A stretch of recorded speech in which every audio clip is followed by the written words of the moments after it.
show you coverage options that fit your budget. It's easy to start a quote and find a rate that works for you. It's just one of the many ways you can save with Progressive. Get your quote today at Progressive.com and see why 4 out of 5 new auto customers recommend Progressive. Progressive Casualty Insurance Company and Affiliates. Price and coverage match limited by state law.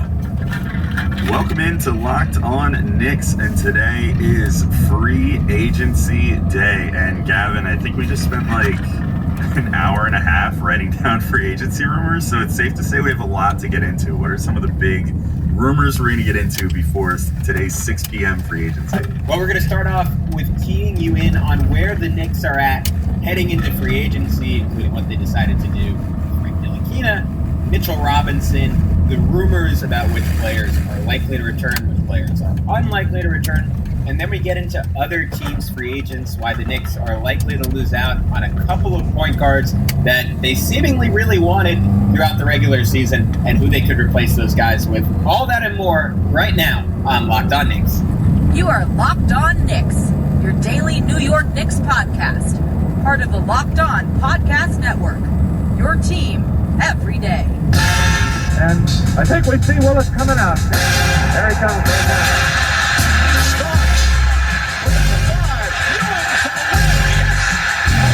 Left, out fire.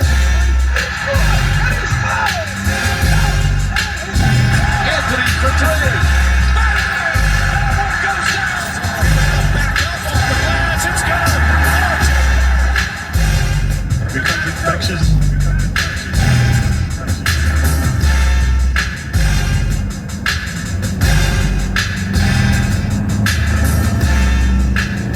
Welcome in to Locked On Knicks. I am Alex Wolf. I'm editor-in-chief of Knicks site The Strickland, which you can find at thestrick.land. Definitely check it out today for some good free agency stuff coming up. And he is Gavin Shaw, play-by-play man by day, Knicks podcaster by night. And this is our free agency primer. And Gavin, I guess I'll lead us in with I'm really not going to dilly-dally because we have way too much stuff to get into here.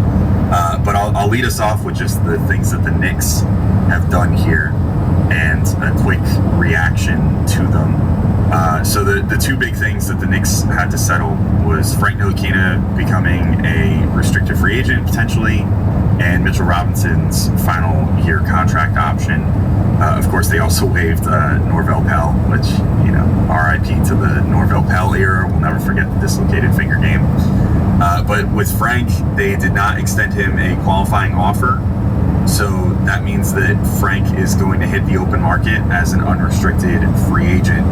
A lot of people saw this as sort of a death knell to Frank being on the Knicks.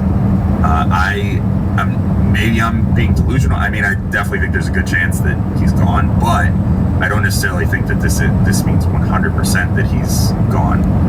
His qualifying offer, I think, because of his draft slot, was something like it was in the 10 million range, which obviously is way more than what he's going to get on the free agent market. So I don't think people understand. People were saying, oh, just give him the qualifying offer, and then if something better comes along in free agency, you rescind it.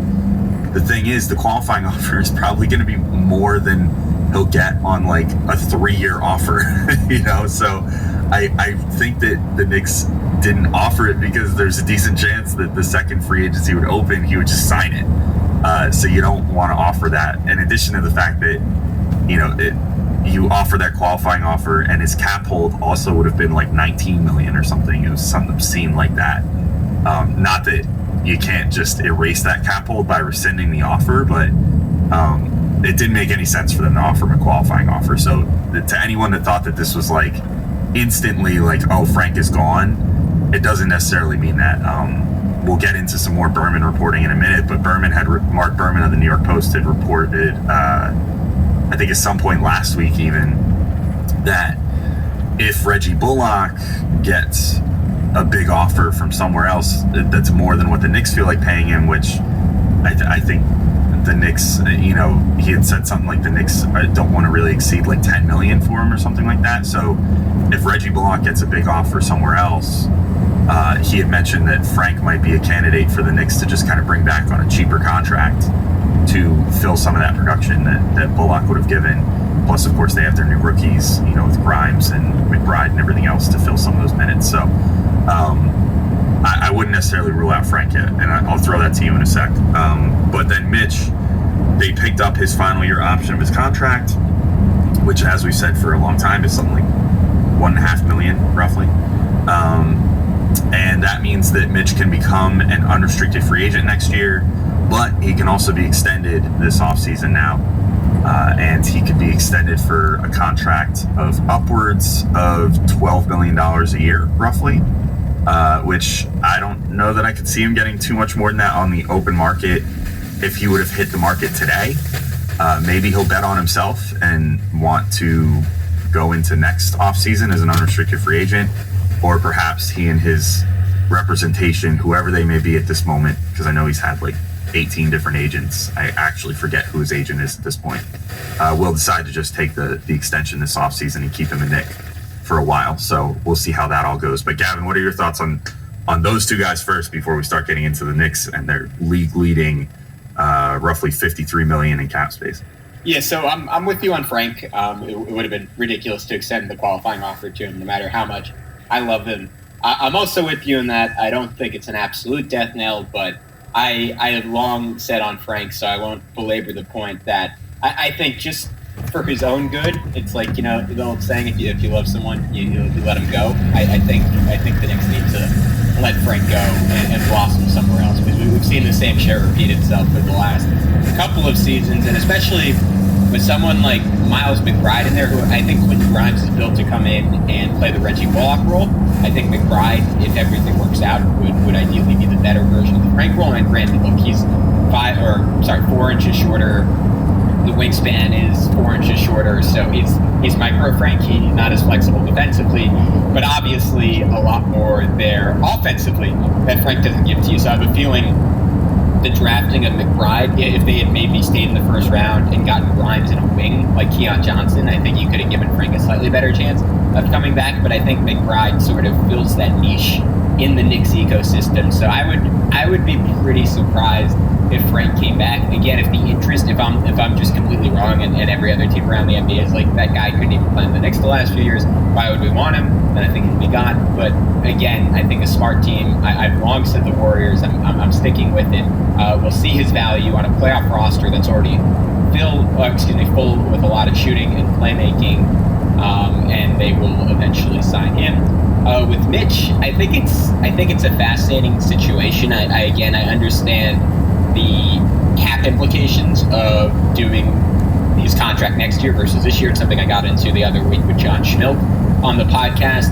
I still think there was a case for trying to just extend him, which, to be clear, the Knicks can still do, only based on the fact that I think if he's healthy next year, he is going to get a lot more expensive. But obviously, again, if you're going to sign a superstar next offseason, then you can go over the cap to bring Mitch back. But if you sign him now, you're limiting your flexibility next year. So I sort of see the arguments for both sides, and I'm just kind of in a wait-and-see mode there. My whole thing, though, is if you're building a super team, like if the Knicks are lucky enough that Damian Lillard is all of a sudden feasible next offseason, and there's another star that says, hey, I'd love to join him, and Julius Randle, and RJ Barrett, and Emmanuel Quickley, and Rookie of the Year Miles McBride in New York, you're going to want Mitchell Robinson on that roster. He's exactly the fill-in-the-blanks defensive guy that you need. Obviously, there has to be room for him, but I don't know. I'm already, it's a year out that we have to deal with it, but I have a little bit of a queasy feeling in my stomach that things could potentially go wrong with Mitch. But I hope I'm wrong, and I'm hoping they'd be willing to go overboard to Pan. And again, it's not impossible that they could still renegotiate with him and get something done this offseason.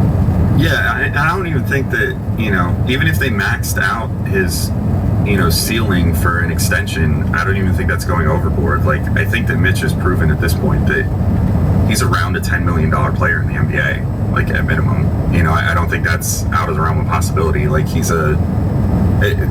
when healthy, he provides something similar to what you get out of like Clint Capella, who is a $18 million a year player. So even if you're saying he's like a lesser version, which again, I think potential-wise is arguable, but as far as what we've actually seen on the court, I guess you could say like, yes, a lesser version of Capella because he's still not quite there.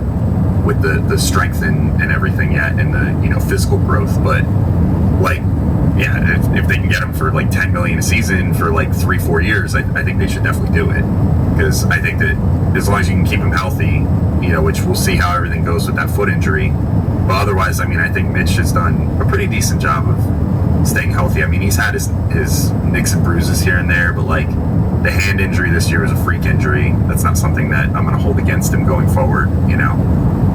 I think that I'd feel totally cool with giving him that amount of money, and $10 million is like less than 10% of the cap, so you're giving him, in theory, like less than 1/10 of your overall roster number for a guy who's going to start and play good minutes for you and offer like game-altering defense at the 5 spot. I think that's totally cool by me. So hopefully something does come to be as far as Mitch is concerned. But now I think we should probably start working our way towards the outside options, because there are plenty of them. But first, I'm just going to let everybody know that today's episode is brought to you by Built Bar, and it is the best tasting protein bar, period. Did you know also that Built Bar has so many delicious flavors? There's really something for everyone. If you don't know all the flavors, I'll just list them off real quick so you can become familiar. Coconut, cherry barcia, raspberry, mint brownie, double chocolate, salted caramel, strawberry, orange, cookies and cream, and German chocolate. If you guys listen consistently, you already know what my favorite flavor is. It's coconut, and probably tied with cookies and cream. Both so fantastic. The coconut one makes you think of like a Mounds bar or an Almond Joy. Really tastes just like a candy bar coated with 100% chocolate. Cookies and cream, it's exactly what it sounds like. It tastes kind of like an Oreo cookie, but wrapped up in a candy bar, more or less. But these are not candy bars. They're protein bars. Make no mistake. And they're not going to pump you full of sugar and carbs and a whole bunch of other fillers and crap that you don't need. They're just going to give you that protein that you need without a whole bunch of extras that is going to affect your waistband. Because Built Bars have 17 to 18 grams of protein each in something that, as I can't stress enough, is only about the size of a Snickers bar. You get 17 to 18 grams of protein. Calories only ranging from 130 to 180 per bar, and only 4 to 5 grams of sugar and 4 to 5 grams of net carbs per bar. So they're taste amazing, taste just like a candy bar, but are also healthy and good for you and great for you after a workout. And if you don't believe me, Built Bar is the official protein bar of the U.S. track and field team, which, if you've been watching the Olympics and keeping up with track and field getting kicked off here, they're doing quite well so far, the U.S. team. I think they've done well in the qualifyings and even some of the medal rounds. So, don't take my word for it. Take it from the professional athletes out there, killing it on the Olympic stage. So if you want to get some for yourself, go to Built.com and use promo code LOCKED15, and you'll get 15% off your order. Again, use promo code LOCKED15 for 15% off at Built.com. I'm Kevin Ostreicher, host of the Locked On Ravens podcast, and attention shoppers, we now have taste in the bread aisle, Dave's Killer Bread. That's right, an organic bread that doesn't need 3 spoonfuls of sriracha jam to delight your taste buds. Dave's Killer Bread is a 21-grain salute to the end of boring bread. A brand on a mission to make the most of every loaf, to rid the world of GMOs and artificial ingredients, and plant the seeds of good in all that they make. But Dave's Killer Bread has done more than raise the bar on bread. In fact, Dave's Killer Bread was built on the belief that second chances can change lives when its founder, Dave, the guy with a guitar you see on every loaf, returned to the family bakery after 15 years in prison. Dave took that chance and ended up creating what would become the country's #1 organic bread, while never forgetting his not-so-easy path. That's why at Dave's Killer Bread, they proudly practice second chance employment, hiring the best person for the job, regardless of criminal background. And by the taste of it, things have worked out rather well. Dave's Killer Bread, bread amplified.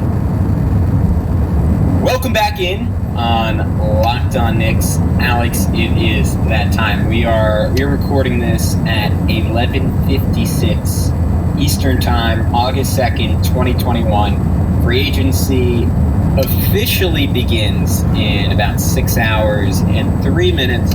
Obviously, there are a million rumors flying around before it starts. There have probably been multiple deals agreed to that we will be privy to in the upcoming hours. But for now, all we have are those rumors.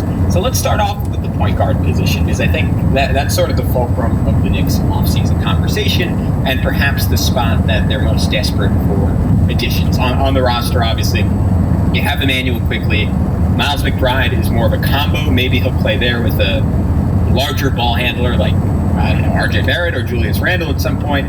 And for now on the roster, assuming the Knicks probably do not, or I guess release Jared Harper, it seems like those are the two guys that the Knicks are going to have at the moment. Our impression going into this offseason, or at least mine, was that Derrick Rose was almost certainly going to be back after he performed his best during the Knicks' incredible winning streak near the end of the season. It was their one consistent performer against the Atlanta Hawks. You could make an argument that over the Knicks' final 25 games that he was their best player. I don't know if I'd go that far. I think given all the attention that Julius drew and the responsibility, it would still probably be him. But the fact that it was a conversation, given the season that Julius Randle had, tells you just how good Derrick Rose was to finish up last season. And now, all of a sudden, according to multiple reports, we are not so sure about that. John Hollinger noted in a story on The Athletic today that the Bulls could be in for a reunion with Derrick Rose at around $12 million a year.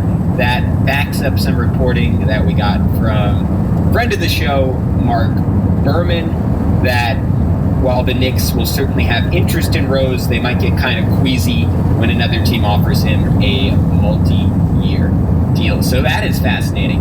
And then the other big names we've consistently heard at the point guard spot throughout the year, and that we debated throughout the year, we've had a million conversations about.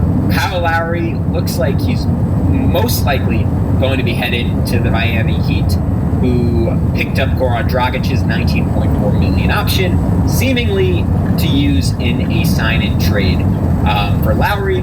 And then the Knicks could still offer Lowry just a massive amount of money. And obviously Lowry would have the freedom to say, no thanks, I don't really need to help Toronto. I can just go and take the $30+ million for the Knicks over multiple years. But again, the Knicks do want to maintain flexibility, so you wonder if they would want to bite on that, even if Lowry said he was ready to commit. And then, of course, Alex, we have Lonzo Ball, who's maybe the single most talked about guy to the Knicks. We have heard multiple rumors this morning about Lonzo Ball, and none of them involve the Knicks. Mark Berman said, quote, in a story yesterday, that Lonzo is a heavy favorite to go to the Bulls. But then John Hollinger reporting today, our locked-on compadre, that a double sign-and-trade could be in the works that sends Lonzo to Charlotte to play with his brother and Devontae Graham back to New Orleans. The Knicks are, of course, still in contention for Dennis Schroeder, but there was a late report this morning, right as we started this podcast, from Chris Mannix, that the Heat, Bulls, and Mavericks are also expected to show interest in Dennis Schroeder. And then, of course, Spencer Dinwiddie, who at this point is actually, I would say, my pretty heavy preference for who the Knicks ultimately end up with, is a guy that has interest from multiple teams, including the Nets, the Heat, and the Raptors. Obviously, the Heat would most likely be out of the running in the scenario that they trade for Lowry. The Nets, it feels like they have unlimited money. I don't know if they have the finances to bring him back. I assume if they did, he would be back there. And then, of course, the Raptors, I would expect to be a pretty strong contender for him. And I wouldn't be surprised if the Raptors had some intel that there was mutual interest there, because then it would make a lot more sense why they decided to not draft Jalen Suggs on draft night and instead go with Scotty Barnes. That was from Shams. We also got reports on Dinwiddie from Hollinger that there is the potential for the Washington Wizards to try and work out a sign and trade for Dinwiddie. I would actually say, based on everything that I've been reading, not hearing, because I'm not really sourced like that, that Dinwiddie, probably the Wizards are the favorite for him. So, Alex, I just spent 4 minutes summing that all up. I'm going to throw it over to you. What's your take on this, excuse my language, shit show of a point guard situation right now for the Knicks? And I don't say that in that it's a disaster for the Knicks at this point, obviously, just in that there are a million names out there, and right now the Knicks don't really appear to be the favorite for any of them, with the possible exception of Schroeder, who is the guy I would want the least out of everyone I mentioned. Yeah, I'm kind of in the same boat. Like, I was really hoping that we might hear something in terms of Lowry or Paul. At least that the Knicks were, in consideration. But Lowry, it kind of just seems like the Heat are where he wants to be. Period. It's just one of those situations. It reminds me a lot of actually how the Jimmy Butler situation went down, as far as that was concerned. Because if you remember, a lot of Knicks fans had said, would Jimmy Butler be a potential, backup target in 2019 if, you don't get Durant and Irving and whatever. And before, I think even almost as soon as, Durant and Irving had picked their destination, of going to Brooklyn, Jimmy was already reported to be going to Miami, like prior to free agency even opening. So I think that Lowry is probably going to end up there. It seems like I can't imagine there would be any other scenario as to why the Heat opted into Goran Dragic's almost $20 million salary, unless it was to get a sign and trade done for Lowry at this point. So I think that's going to happen. I don't know who or what else is going to go back in that sign and trade, but I think the Raptors are going to take that and run with it and just say, cool. We'll have Dragic and Van Vliet for a year, and they'll probably tank it up to a degree and, try to get another top pick next year to add to Scotty Barnes and all that. They might even try to move Siakam now at this point, and get some more assets back for him, almost do like a Thunder-esque sort of thing where maybe they'll still be like weird fake, East playoff contenders this year, but get some more picks back. Sort of akin to what happened with the Thunder after they traded Paul George and then still were good with Chris Paul and SGA and all them. So I guess we'll see as far as all that's concerned. Chris Paul, I don't blame him for still wanting to go back to Phoenix. I do still, so I'll say there's one thing that sort of has given me a tiny bit of pause as far as Paul's concerned, although I still think it's probably just a backup plan. But there was, who was it? Jordan Schultz of ESPN had said, and this is just probably nothing, but he had said, add the Knicks to the list of potential suitors for Carmelo Anthony. League sources say New York has made it clear that Melo is a target in free agency. Leon Rose has a long-standing relationship with the 10-time All-Star after their years together at CAA. We've heard about that since the moment that Leon got hired by the Knicks, that, maybe Melo would end up coming back for like a goodbye tour or whatever with New York, since, I wouldn't say things ended unceremoniously the first time around. Like, Melo wanted to be traded the first time around, and he got accommodated, but, it just, I guess, a better send-off, almost like this might be his final season, I guess, and then he would just kind of do it in a Knicks uniform.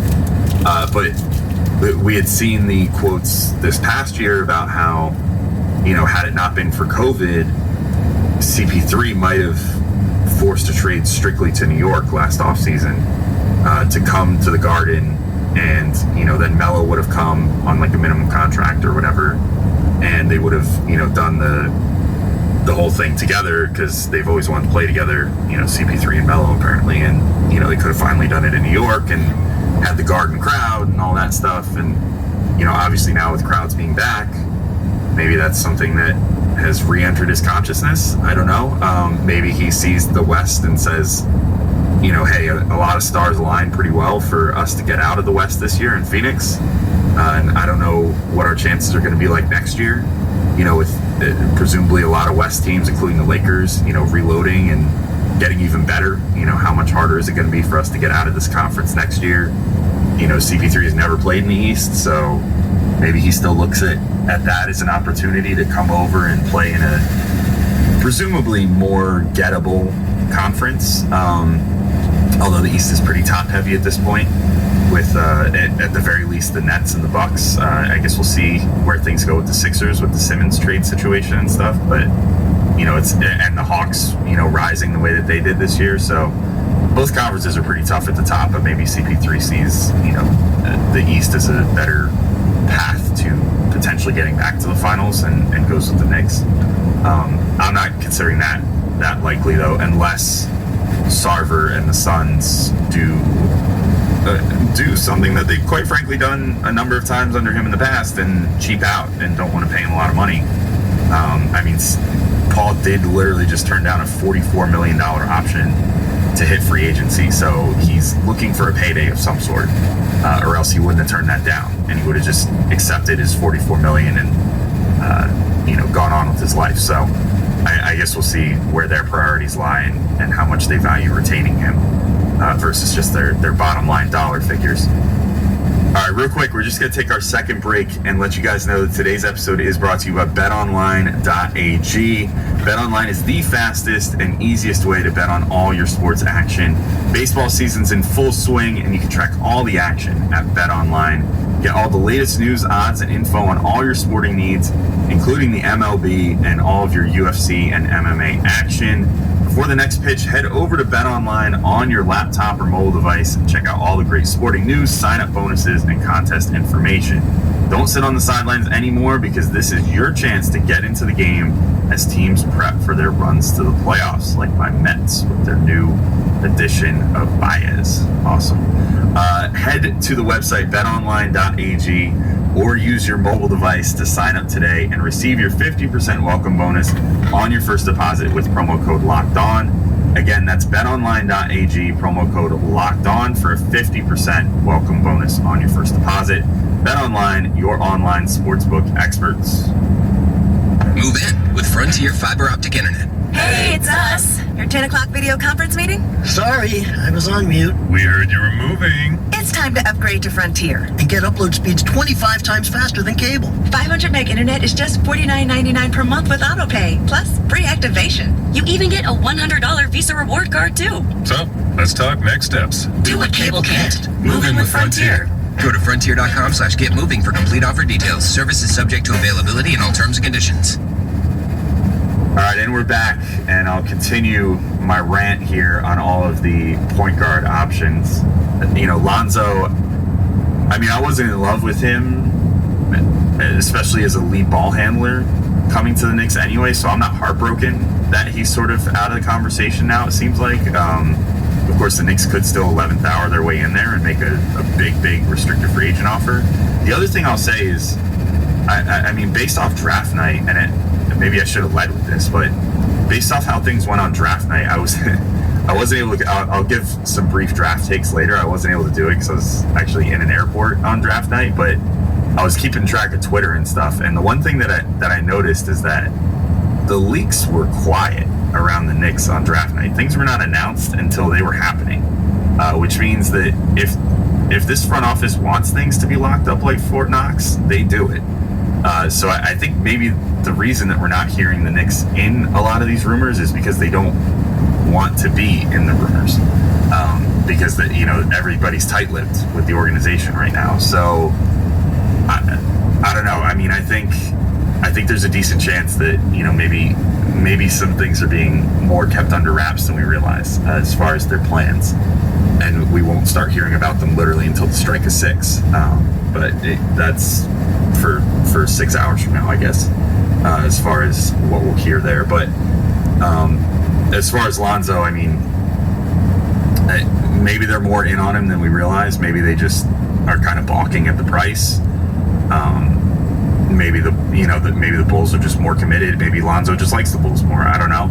I guess we'll see. Maybe it's also possible that the Bulls are offering some sort of sign and trade package back, which the Knicks aren't, which is enticing the Pelicans to potentially let Lonzo go on his restricted free agency rights, which is of course a factor here. So maybe the Bulls are working out something where they give up assets in exchange for not having to give him as much money, whereas the Knicks are just kind of saying, we're only going to give you up to this amount of money, and then the Pelicans are telling the Knicks back, well, we'll just match that, so screw you guys.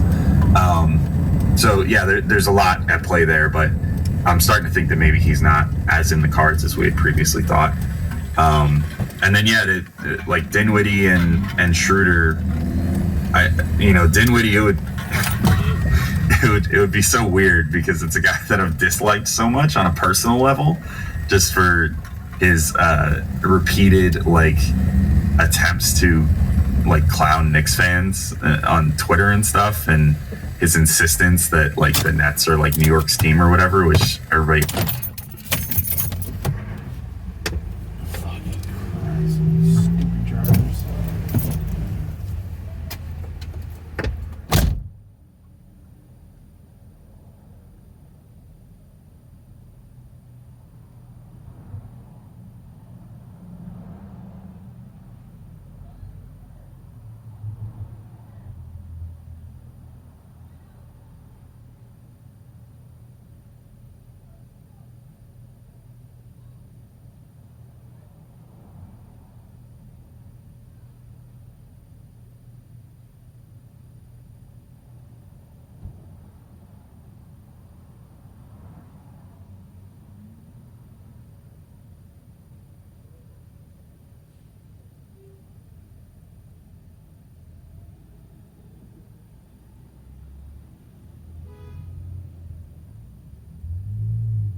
quickly and Toppin and whatever, and your assortment of draft picks Oh, I forgot to help about make that. salaries match to get Lillard over there, then I would consider that a win in that moment for sure. So I guess we'll see as far as how that would play out.